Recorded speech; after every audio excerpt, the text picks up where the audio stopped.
Alright, now these unfinished walls right behind me is what I tried to push in the very back of my mind since months, but there's no more hiding, it is time to deal with them.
Okay, so it was a little bit awkward to figure something out for this weird triangular shaped space up here in the corner, but I think I found a solution.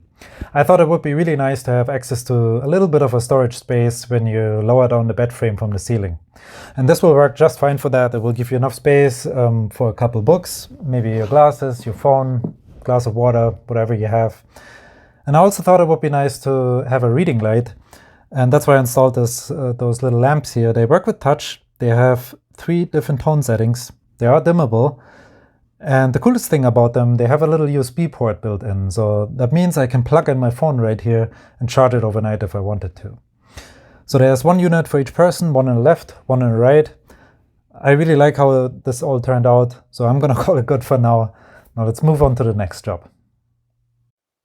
My mother-in-law always keeps an eye out for recyclable materials for me, so one day she showed up with this metal rack that she found on the side of the road. And today it will find a new purpose in the boat. The plan is to use it as sort of a shelf, fairly close to the wood stove, so I can use it to dry some gloves, a wet toque, or even some wet shoes.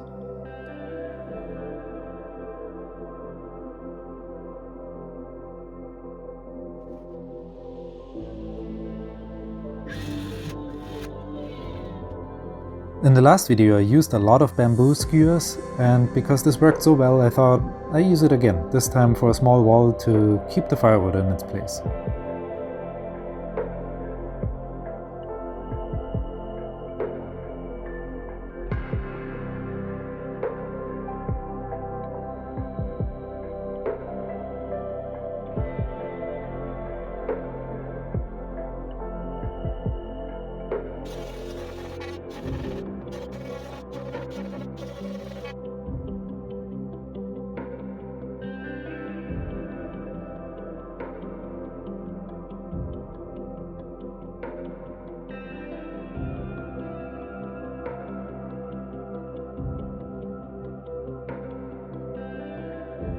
I also got the chance to install a fire extinguisher, and I thought this position here behind the seat is a good spot. It is pretty much in the center of the boat, easily accessible and not really in the way.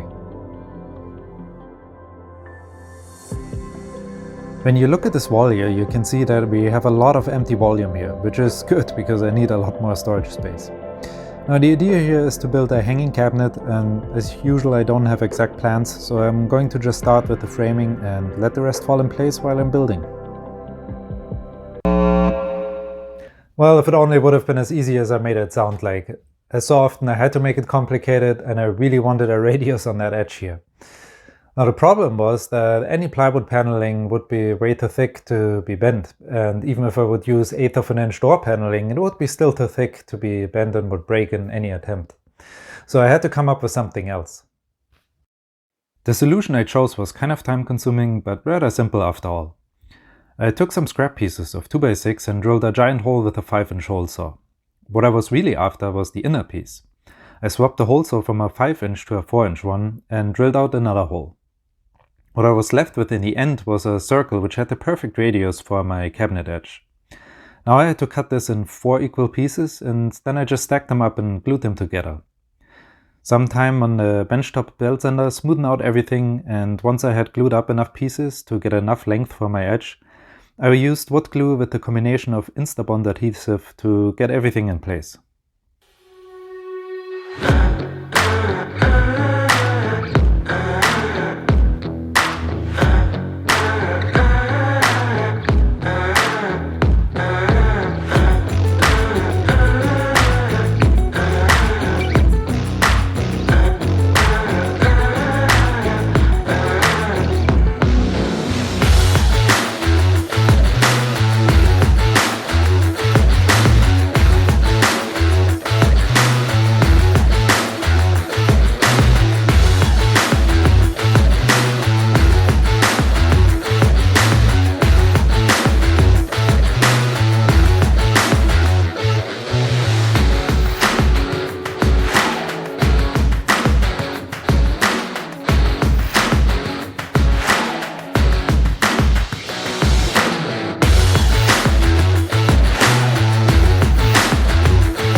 I will show you more details of this cabinet in a moment. I just wanted to get one more thing done, and that is a coat hanger.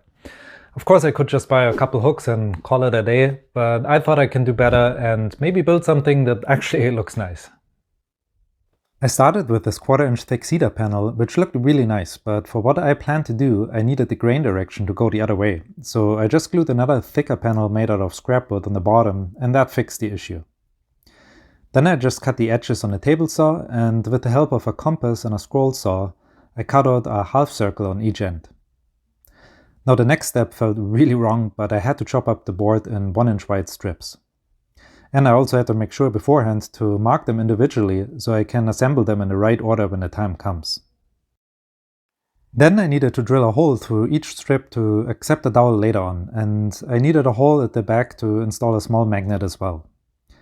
I used wood glue thickened with sawdust to glue them in place.